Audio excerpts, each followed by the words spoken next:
મામાના છોકરાના લગ્નમાં ઘોડાએ ડિસ્કો કર્યો ને પછી ફોડ્યા નકરાત ફટાકડા.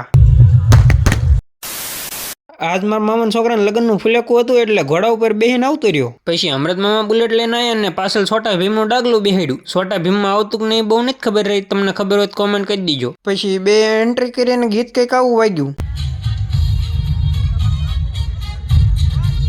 ગ્રાઉન્ડના 4-5 આટા માર્યા ને ડાગલું બેહીને થઈ ગયું ઊભું થઈ ગયું ને બધાને હાય હેલો કહેવા માંડ્યું. પછી ડાગલું એક ભાઈના કાનમાં કે આ બુલેટ હાંકવા વાળા ભાઈ કઈ ગયા કે મને મેકીને વી ગયા. પછી મેં બહાર નીકળીને જોયું ને ફટાકડો ફોડતા. મેં કીધું મામા કેમ ફટાકડો ફોડો? ડાગલું વાટ જોઈને બે હતા કે ભાણા નક્કે ફટાકડો ફોડો વારો ન આવે. હરવારમાં મામાના છોકરીના લગ્ન હતા એટલે એની કરી લીધી એન્ટ્રી. હજુ આ ડાગલા ને અમૃત મામા જઈડા નથી લાગતા. હજુ એમને ગોતે છે પણ અમૃત મામા હજુ અહીંયા ઉભો ફટાકડા ફોડે. હવે વારો છે ઘોડાની ડિસ્કો કરવાનો. તમે ફોલો કરતા જાઓ. કાલ મળું નવો વ્લોગ.